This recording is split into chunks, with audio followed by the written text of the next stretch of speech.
السلام علیکم ورحمۃ اللہ وبرکاتہ۔ الحمد للہ الذی وحدہ والصلاة والسلام علی من لا نبی بعدہ، اما بعد۔ اعوذ باللہ من الشیطان الرجیم، بسم اللہ الرحمن الرحیم۔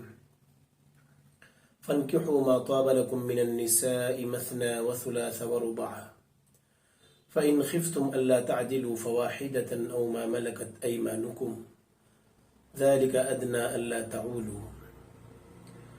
محترم اور مکرم ناظرین،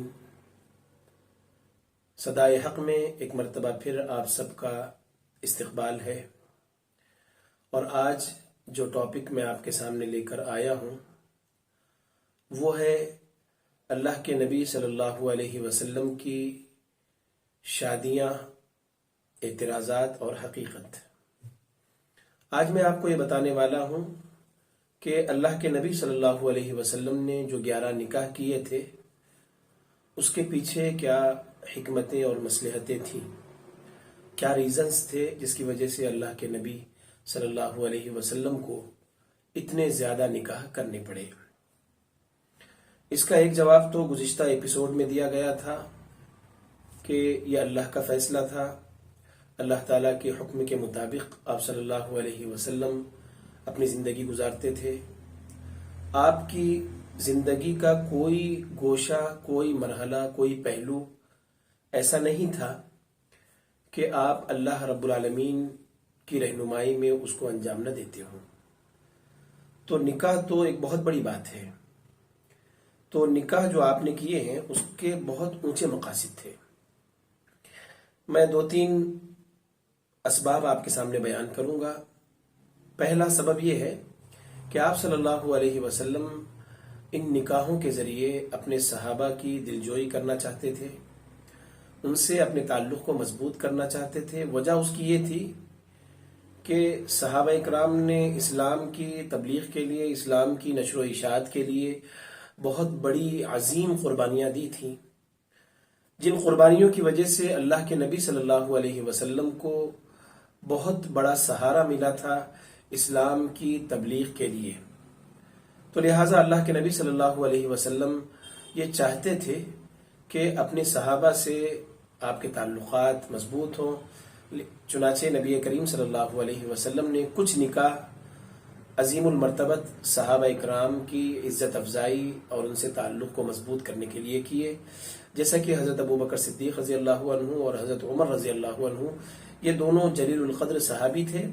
آپ نے ان کی صاحبزادیوں سے جو نکاح کیا تھا وہ ان سے تعلقات کو مضبوط کرنے کے لیے۔ اور اسی طرح آپ نے حضرت سودا بنت زمعہ رضی اللہ تعالی عنہا سے نکاح کیا تھا۔ وہ بھی آپ نے جو نکاح کیا اس وجہ سے کیا کہ حضرت سودا قدیم الاسلام تھیں، سابقین اولین میں سے تھیں۔ اسلام انہوں نے ابتدائی مرحلے میں قبول کیا تھا اور حبشہ کی طرف انہوں نے ہجرت بھی کی تھی۔ اسلام کے لیے بہت ساری صعوبتیں، بہت ساری تکلیفات اور مشکلات کا سامنا ان کو کرنا پڑا تھا، بہت ساری آزمائشیں انہوں نے اسلام کے لیے جھیلی تھی۔ تو اللہ کے نبی صلی اللہ علیہ وسلم نے ان تمام باتوں کا لحاظ کرتے ہوئے ان سے نکاح کیا۔ اور نکاح بھی آپ کا اقدامی نکاح نہیں تھا کہ آپ نے اقدام کیا ہو، ایسا نہیں تھا، بلکہ ان کی طرف سے جو ہے اقدام تھا، اور اللہ کے رسول صلی اللہ علیہ وسلم نے ان کے پروپوزل کو ایکسپٹ کیا تھا۔ اسی طرح آپ دیکھیے کہ حضرت زینب بنت خزیمہ رضی اللہ تعالی عنہا سے آپ نے جو نکاح کیا اس کی بنیاد بھی رشتہ داری تھی، یعنی تعلق کو مضبوط کرنا تھا۔ ان کے پہلے شوہر عبداللہ بن جہش تھے جو آپ کے پھوپھیزاد بھائی تھے، اور جنگ احد میں وہ شہید ہو گئے تھے۔ تو اللہ کے نبی صلی اللہ علیہ وسلم نے رشتہ داری کا لحاظ کرتے ہوئے حضرت زینب بنت خزیمہ سے نکاح کیا۔ ام سلمہ رضی اللہ تعالی عنہا سے آپ نے نکاح کیا۔ اس کا بھی سبب آپ کو میں بتاتا ہوں کہ ام سلمہ رضی اللہ تعالی عنہا کے پہلے شوہر جو تھے حضرت ابو سلمہ، یہ سابقین اولین میں سے تھے۔ انہوں نے حبشہ کی طرف ہجرت کی اور وہاں سے آنے کے بعد پھر مدینہ منورہ کی طرف ہجرت کی۔ 2 ہجرتیں انہوں نے کی۔ اسلام کے لیے بہت ساری قربانیاں انہوں نے دی اور جنگ احد میں شریک ہوئے۔ اللہ کے راستے میں بہت سارے زخم انہوں نے کھائے اپنے جسم پر، اور اتنے زیادہ زخم ان کو لگے جنگ احد میں کہ وہ بیچارے ان زخموں کی تاب نہ لا کر چل بسے، ان کا انتقال ہو گیا۔ تو اللہ کے نبی صلی اللہ علیہ وسلم ان کے گھر گئے ان کی تعزیت کے لیے۔ ان کے 4 بچے تھے۔ آپ نے ان بچوں کو جب دیکھا اور ان بچوں کی یتیمی کو جب آپ نے دیکھا تو آپ کا دل بھر آیا۔ آپ نے ان بچوں کی کفالت کے مقصد سے حضرت ام سلمہ رضی اللہ تعالی عنہا سے نکاح کیا تاکہ ان بچوں کی کفالت بھی ہو جائے اور ام سلمہ کی بیوگی بھی ختم ہو جائے۔ تو محترم حاضرین، آپ یہاں پر دیکھیے کہ اللہ کے نبی صلی اللہ علیہ وسلم نے جو شادیاں کی ہیں ان کا کوئی دنیاوی مقصد نہیں تھا، کوئی مادی مقصد نہیں تھا، بلکہ دین کی نشر و اشاعت ان نکاحوں کا مقصد تھا، یہ صحابہ اکرام کی دلجوئی کرنا ان کا مقصد تھا۔ جب اللہ کے نبی دوسرا مقصد میں آپ کو بتا رہا ہوں کہ جب اللہ کے نبی صلی اللہ علیہ وسلم جب نبی بنا کر بھیجے گئے، جب آپ کی بعثت ہوئی، اس وقت عرب میں قبائلی نظام بہت مضبوط تھا۔ ایک فرد کی حمایت کے لیے پورے کا پورا قبیلہ متحد ہو جاتا تھا۔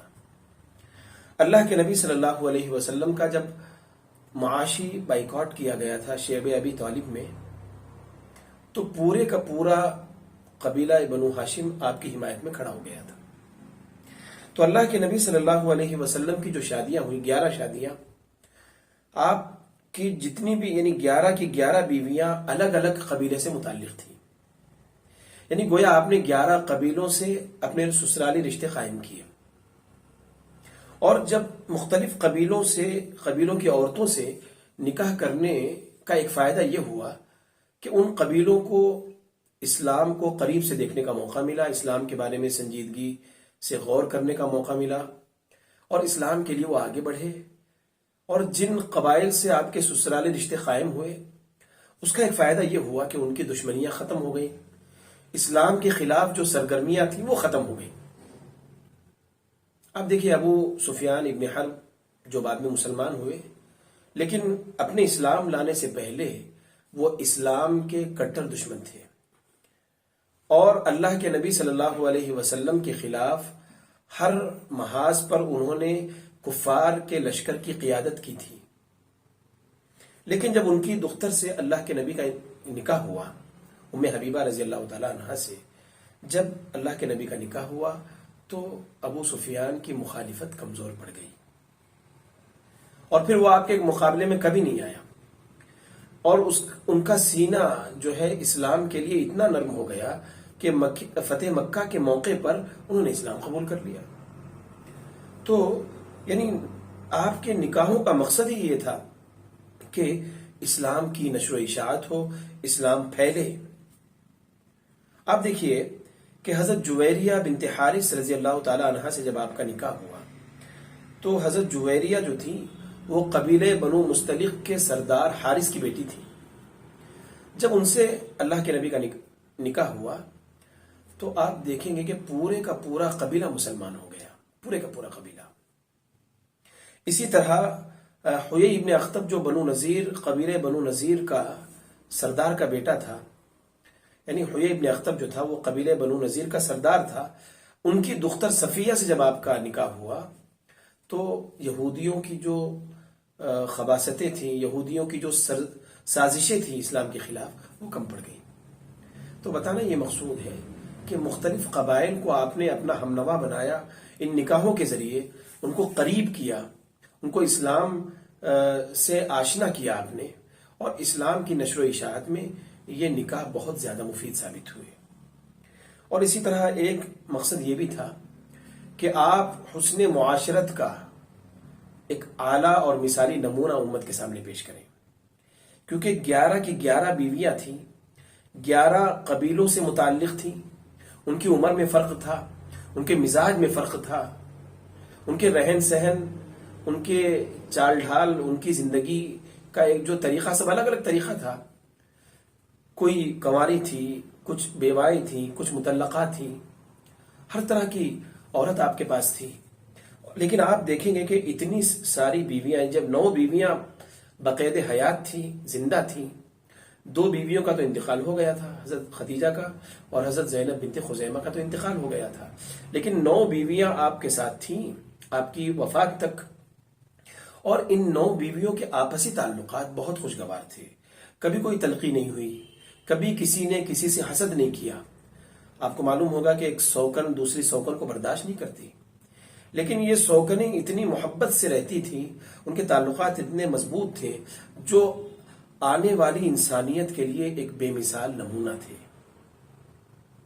آپ دیکھیں گے کہ اللہ کے نبی صلی اللہ علیہ وسلم کی ازدواجی زندگی اس شخص کے لیے بھی نمونہ ہے کہ جس کی شادی اس سے بڑی عمر کی عورت سے ہوئی ہو، شوہر کی عمر کم ہے، عورت کی عمر زیادہ ہے، تو اس کے لیے بھی اللہ کے رسول کی زندگی میں نمونہ ہے۔ دیکھیے آپ، حضرت خدیجہ کی عمر زیادہ تھی، حضرت خدیجہ جو ہے اللہ کے نبی سے 15 سال بڑی تھی، اور جس آدمی کی شادی اس کی کم عمر عورت سے ہو، یعنی اس سے بھی کم عمر والی عورت سے جس کی شادی ہو، اس کے لیے بھی آپ کی زندگی میں نمونہ ہے۔ حضرت عائشہ کو دیکھیے کہ اللہ کے نبی کی صلی اللہ علیہ وسلم کی عمر 53 سال تھی، اور آپ نے جب حضرت عائشہ سے نکاح کیا تو اس وقت اللہ کے نبی کی عمر 50 سال تھی اور حضرت عائشہ کی عمر 9 سال تھی۔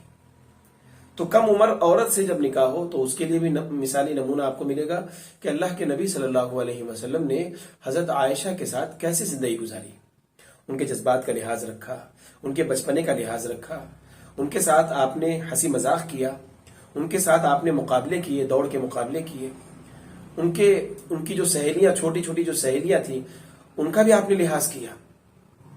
تو آپ کی ازدواجی زندگی میں سب ہر اس انسان کے لیے نمونہ ہے جو باکرہ سے شادی کرے، یعنی کنواری سے شادی کرے، یا مطلقہ سے شادی کرے، طلاق یافتہ سے، یا بیوہ سے شادی کرے۔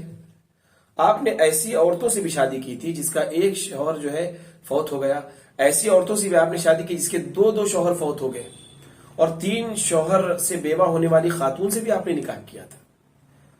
تو بتانا یہ مقصود ہے کہ اللہ کے نبی صلی اللہ علیہ وسلم نے اتنے جو نکاح کیے یا اتنی جو شادیاں کی ہیں اس کے بہت اونچے مقاصد تھے، اور جو آپ کی زندگی پر اعتراض ہوتا ہے، کثرت ازدواج پر، آپ کی اتنی ساری شادیوں پر جو اعتراض ہوتا ہے، اس کا یہ مقصد بالکل نہیں تھا کہ آپ دنیاوی کوئی مقصد اپنے سامنے رکھتے تھے، یا آپ جو ہے آپ کے اندر نفسانی خواہشات کا غلبہ تھا، ایسی کوئی بات نہیں تھی، بلکہ آپ تعلیم و تربیت کے لیے آئے تھے۔ آپ جہاں مردوں کی تربیت کے لیے آئے تھے وہاں پر عورتوں کی تربیت کے لیے بھی آئے تھے۔ تو آپ نے عورتوں کی تربیت کے لیے اتنے نکاح کیے تاکہ براہ راست ان کی تربیت ہو سکے، ان کو دین کے احکام سکھلائے جا سکیں، اور ان کو تیار کیا جا سکے کہ وہ دوسروں تک دین کے احکام کو سکھلائیں، دین کے احکام کو پہنچائیں۔ اور بہت سے ایسے مسائل تھے کہ جن کو نبی کریم صلی اللہ علیہ وسلم عورتوں کے سامنے کھل کر بیان نہیں کر سکتے تھے، شرم و حیا مانی تھی، اسی لیے آپ نے اتنے نکاح کیے تاکہ عورتوں کے مخصوص مسائل ان کے سامنے پیش کیے جائیں اور وہ دوسرے عورتوں تک ان کو پہنچائیں۔ آج آپ دیکھیے کہ اللہ کے نبی صلی اللہ علیہ وسلم کی زندگی کے بہت سارے پہلو، عورتوں کے مخصوص مسائل، یہ سارے کے سارے آپ دیکھیں گے کہ ازواج مطہرات کے ذریعے ہم تک پہنچے ہیں۔ تو معلوم یہ ہوا کہ ان نکاحوں کے جو مقاصد تھے وہ بہت اونچے تھے۔ آپ یعنی ساری انسانیت کے لیے اعلیٰ نمونہ تھے۔ آپ نے اپنی ازدواجی زندگی کے ذریعے سارے انسانوں کے سامنے ایک عظیم اور بے مثال نمونہ جو ہے پیش کیا ہے، اور ایک مسلمان کی ذمہ داری ہے کہ وہ آپ کی ازدواجی زندگی کو پڑھے اور اس کے مطابق اپنی لائف کو، اپنی زندگی کو ڈھالنے کی کوشش کرے، بلکہ سارے عالم انسانیت کے لیے آپ کی زندگی میں جو ہے نمونہ ہے۔ آج کے لیے اتنا ہی بس ہے، انشاءاللہ اگلے ایپیسوڈ میں بھی ہم آپ کے سامنے حاضر ہوں گے، اور اگلے مرتبہ ہم آپ کو یہ بتائیں گے کہ اسلام پر جو اعتراض ہوتا ہے اس کے اسباب کیا ہیں۔ تب تک ہمیں اجازت دیجیے، اللہ تعالیٰ آپ سب کو خوش رکھے۔ والسلام علیکم ورحمۃ اللہ وبرکاتہ۔